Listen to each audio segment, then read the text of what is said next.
Happy Friday, everybody, and welcome into another edition of Gold and Blue Now. I'm Chip Fontanazza. The Mountaineers are halfway through spring practice already. Back on Thursday, they completed practice number 8 of 15, and of course, they will end spring drills with the annual Gold and Blue scrimmage on Saturday, April 21st. After practice yesterday, the assistant coaches gave us their evaluation on how practices have been going so far. I'm happy with the rate of installation right now, and I think that the players feel comfortable in the system. And then once we feel like we've really reached a level where we're proficient and we're comfortable, then we can move on. Well, you're never where you want to be. We still have a lot of things we want to implement, but we also are, aware that our kids may not be comfortable with what we already have in, so we can't put in any more.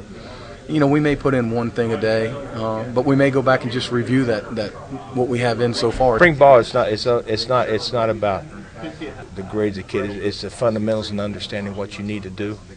And until we go full speed at something, it's going to be hard to evaluate.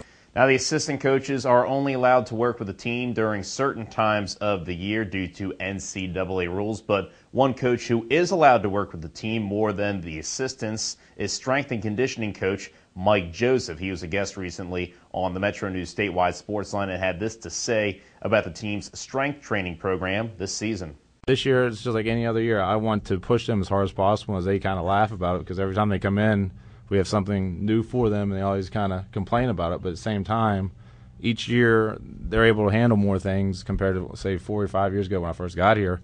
So the workload, work capacity we're doing right now is a lot higher. And then the biggest thing, obviously, we have a lot of veterans with a lot of our skilled players on offense, a lot of our linemen on offensive side, plus some of our position players on defense aspect. They're veterans, but other than that, we have a lot of younger guys that need to physically get better, mentally get tougher in terms of the weight room aspect, in terms of going into spring ball. So that's our biggest goal.